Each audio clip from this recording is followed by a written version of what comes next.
Okay, perhaps a second historic case that tells us something about the brain and behavior, not specifically language actually, but behavior, relationships, is a famous case that you may have heard about. The name of the individual that you're seeing is Phineas Gage. I need to tell you a story about Phineas Gage. Phineas Gage was a young man. This is the early part of the 19th century, around 1840 something or other, in New England. I forget now, Vermont or New Hampshire. And what the United States was very busy doing, remember the United States was not that big at that time. It was mostly the East Coast, and it started to branch in the Midwest. California was just a couple of years before, 1839. So most of the development of the United States was on the East Coast and some of it in the Midwest. What the country was very busy doing was what was called laying track, meaning they were busy creating a railroad system. There was no thought of any other kind of public transportation quick system. Remember, this is totally pre-automation, pre-electricity. Most transportation was based on horses. You either rode on a horse or you went into a wagon that was pulled by a horse, perhaps a donkey. That was slow. It was cumbersome. And was limited. How many people could possibly get into a stagecoach or into a wagon? And so the railroad had been created. The railroad ran on steam, burning wood or coal. But railroad needed tracks. It didn't have wheels the way cars do. So tracks needed to be laid, and that's what many people were busy with, including Phineas Gage. Phineas Gage was a foreman. He was a responsible individual. He was a young man in his mid-20s when his incident occurred. We'll describe that in a second. And the way track was laid is obviously you wanted to get from here to there, from point A to point B, and the straightest way to get from point A to point B actually was a straight line. Now, that often was not going to be possible simply because to get from A to B, there may be water, there may be mountains, there may be hills, there may be trees. And so what was done often was to try to get rid of those things. A bridge perhaps over water if it was a small amount of water, not over a huge river or something like that, but if it's a small stream, perhaps a bridge could be built. Trees could be taken down. Hills and mountains were a little bit different. It's not so easy to just remove them. And so what Gage was doing, his team of people, is they would find a rock embankment of some sort that was in the way. That's where they wanted to put the track. Their job is to get rid of that rock embankment. And how would they do that? They would explode it. They would destroy it. They would drill a hole. I mean, again, this is all manual, so you can just think about this. This is all done by hand. So you create a hole into the rock as deeply as you can. You then pour gunpowder into the hole. You then fill that with sand. Well, actually, no. Before you put the sand in, you would put a wick in there.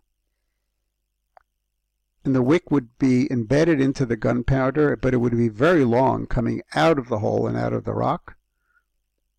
You would then put sand in to cover the gunpowder. You'll see in a second why. You then take a tamping rod. That's what Gage is holding. Well, I'll show you a different picture of it in a second, so you'll see the whole rod.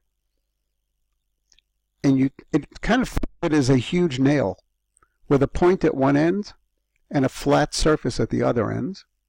And you put the flat surface on the sand and you tamp it, meaning you hit it with a hammer or a rock so that you compress the sand and you compress the gunpowder and you get a better explosion that way.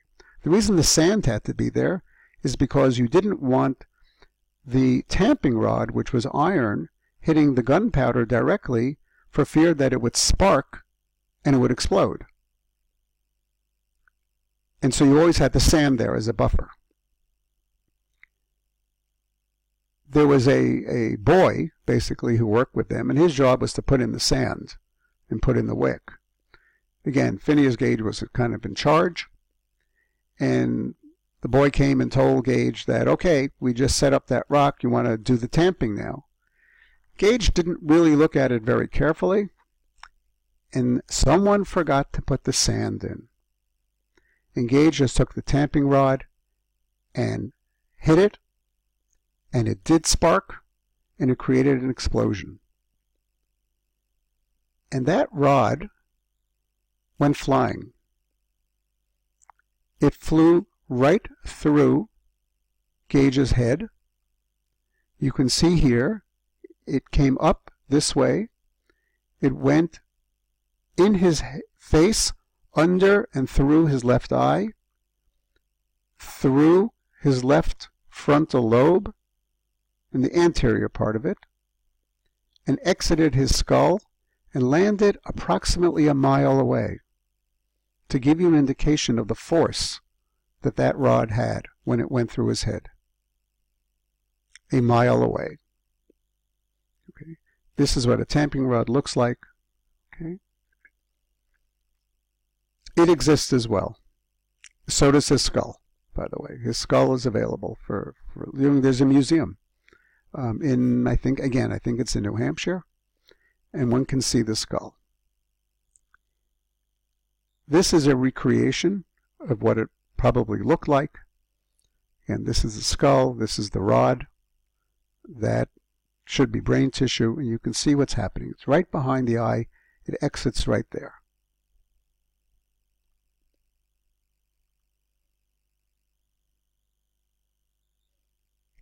This is obviously a recreation, okay, showing the same thing. Okay, so let's talk about Gage. What happened? Gage didn't lose consciousness.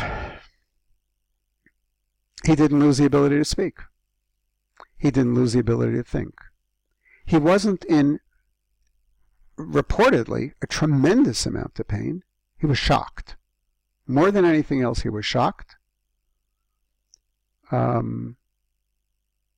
Everyone around him was shocked, obviously, and they were just amazed that he was still standing there. But he was. He had some bleeding, but not an overwhelming amount of bleeding.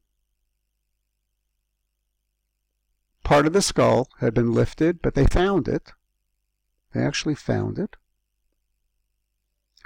And what his friends did is they packed him up in a horse and buggy and took him into town to go to the local doctor. We're not talking about a neurosurgeon. We're not talking about, a specialized area. We're talking about a small town, and there happened to be a doctor there, okay, who probably, whatever medicine was in 1840s, and that's what he knew. But again, he wasn't a neurosurgeon of any sort. He was a typical country doctor. He patched him up. He cleaned out the wound as best he could. He tried to put the skull back, but obviously there was no way to actually attach it. Again, it is preserved. And Gage was okay in the global sense.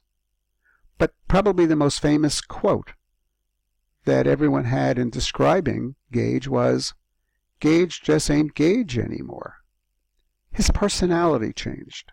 Not his cognitive ability. He seemed to be, as reasonably intelligent as he was before. Not that anyone tested him, but that didn't seem to be a problem. He was a different person. He used to be a nice guy. He used to be in charge. He used to be a buddy. He was none of those things anymore. He wasn't a nice guy. He cursed a lot, which he didn't do before. He seemed to have no ethic. He seemed to just be mean. Was not reliable, did not hold a job, could not hold a job. Physically, he could have, but he was a different person. He left that milieu. Report is, there's been a number of reports and studies trying to track him and find out what happened. He went to South America, and he was a stagecoach driver for a few years. and apparently held that job. Nobody knew him before, and so as far as they were concerned, he didn't have a personality change. By the way, if you're thinking, and I didn't say this, but it's obvious, he didn't have a left eye. That was that first picture. Let's just go back and look at that. Right. He obviously, whoops, he didn't have a left eye. That was gone.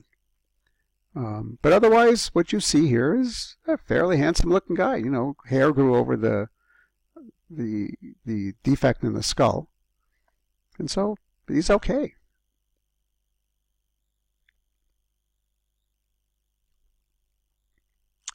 He was in South America, and he seemed to be okay there. Again, nobody really knows, apparently, or nobody's telling. He did come back. He went out to California, and he lived with his mother. Remember, he's still a relatively young man. He died at the age of 41, which is about 15 years after this happened, so he didn't die of this on a sudden basis. No one's clear why he died, but again, life expectancy in the 1840s and 50s, the United States, 41 was not an extraordinary number. You know, we're used to people living into today, where we're talking 80s and 90s. Average life expectancy is early 80s. 30 years ago, maybe it was in the 70s. But in the days of, for example, the founding fathers of our country, George Washington's day, the average life expectancy was in the early 30s. And so if in 1840s he lived to 41, that was not an extraordinarily shortened life. And given the trauma that he did have, I guess nobody was shocked. Not clear what he died of, but he did. And we don't know much more about Gage. What do we know, though? What we know is that he had brain damage. Severe brain damage, but a particular part of the brain. The left anterior part of the frontal lobe. And what do we see? What changed? Personality.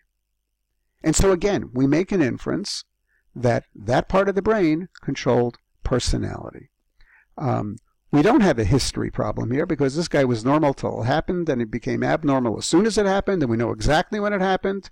So we don't have that issue that we would have had with Tan, where you don't really know when the damage in the brain that Broca saw, when did that happen in relationship to the changes in behavior. Here we know precisely. And again, it was the first time that anyone really could say with certainty that the brain itself organically controlled personality, as opposed to, you know, what might control personality? What might you conjecture? Well, you know, environment, the people you're with, stuff like that may certainly control personality. Well, here it's pretty clear that it's organic. Okay, that doesn't mean there are no influences from the environment, but certainly his environment didn't change. What changed is his brain. We're going to end this, and what you're going to see next is a YouTube. It's quick. It's 3 or 4 minutes, but it's kind of a